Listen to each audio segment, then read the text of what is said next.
Oh, au fait, en art plastique, on a vu le rapport au réel.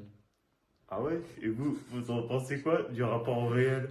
Ah d'ailleurs, ça me rappelle une citation de Paul Klee qui dit l'art ne reproduit pas le visible, il le rend visible. L'art ne traduirait donc pas la réalité d'une chose, mais nous ouvrirait les yeux sur d'autres facettes de la réalité.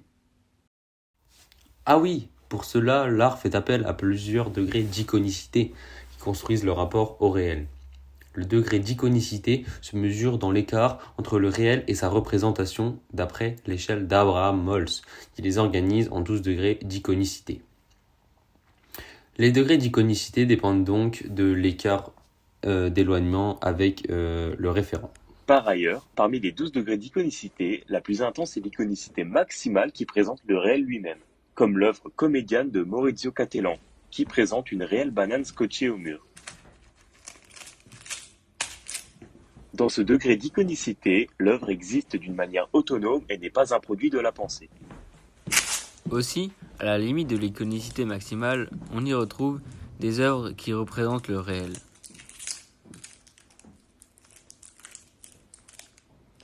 Où l'écart entre la représentation et le réel est minimal, aussi appelé mimésis.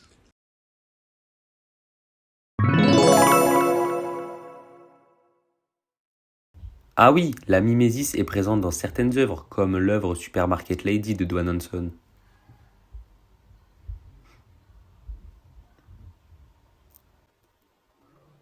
Ou encore La trahison des images de René Magritte.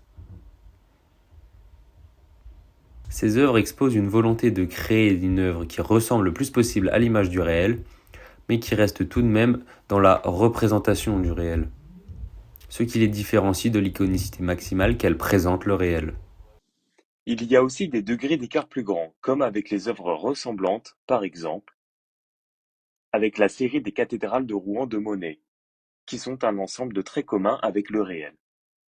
Certes, mais pour revenir à la mimésis, les œuvres mimésiennes ont aussi évolué de réalisme dans le temps. Par exemple, on considère les peintures des grottes de Lascaux comme une œuvre mimésienne, par le fait qu'à la préhistoire, la volonté de représenter le réalisme et surtout les capacités des hommes étaient bien différentes d'aujourd'hui.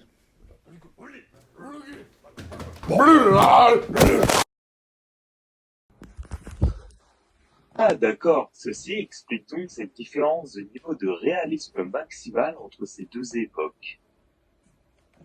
D'ailleurs, aujourd'hui la photographie a aussi impacté le réalisme des représentations artistiques par le réalisme inégalable qu'amène la photographie.